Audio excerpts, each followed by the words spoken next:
I love helping buyers find a home. Often it's an opportunity to be more stable, maybe to decorate as they wish or have pets, or just spread out, entertain more. It's really a delight. I find that buyers often don't know how the whole buying thing works. And yes, agents wear many hats. If you call the agent who has listed the house, that person works for the seller. So anything they know about you, how eager you are to buy, how willing you are to pay the asking price, how quickly you want to move, any of those things, that seller's agent is bound by law and by ethics to let the seller know.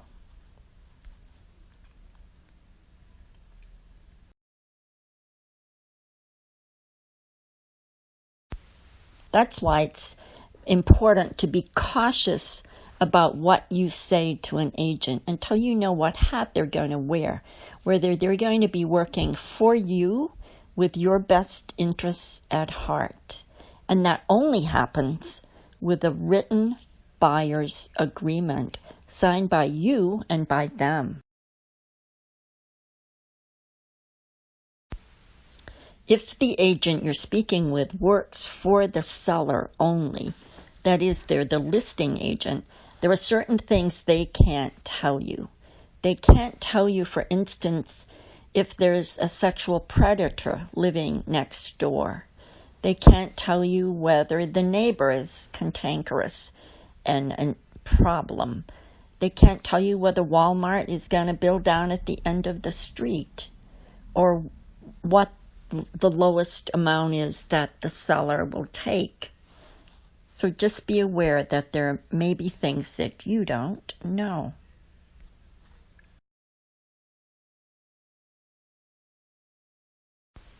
I'd like to review the Maine Real Estate Commission Real Estate Brokerage Relationship Form, which really details the difference between being a customer and a client.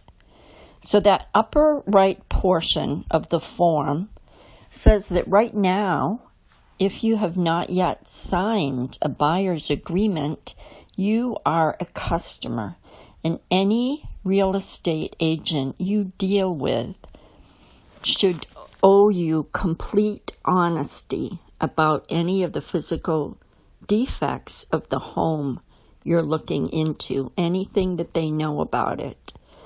They also need to treat you and the seller with complete honesty in the transaction. They need to account for any money that you give them.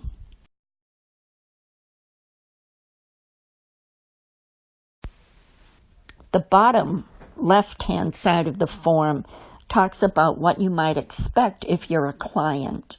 Now, if you're a client, you may expect the same level of service as a customer would, but in addition, some higher levels.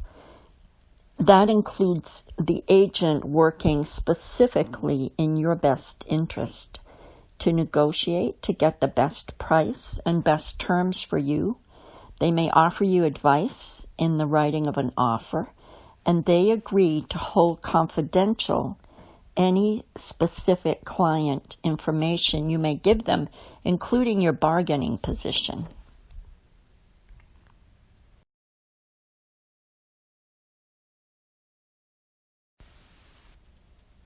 Top right hand goes into some detail on the different policies that an agent may have on client representation. For my particular agency, we're an appointed agency, so that it would only be me who's working for you, not other agents in my company. So that means if you were to call my office and leave a message, say about your willingness to increase your offer, You should not leave that message with any other agent who then might have another buyer for that same property. So it is only I who would be working for you, and those communications should be private to me.